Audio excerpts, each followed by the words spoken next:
ایک بھائی نے سوال کیا ہے کہ اکثر و بیشتر دیکھا گیا ہے کہ عید الاضحیٰ پہ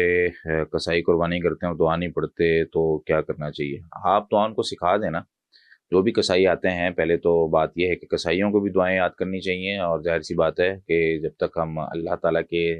طریقے کے مطابق قربان نہیں کرتے اس وقت تک قربانی قبول نہیں کی جاتی، تو اس کو دعا پڑھے بغیر نہیں قربان کرنا چاہیے۔ اس میں جو دعا ہے، صحیح بخاری، صحیح مسلم، جامع ترمذی اور مختلف کتابوں کے اندر موجود ہے: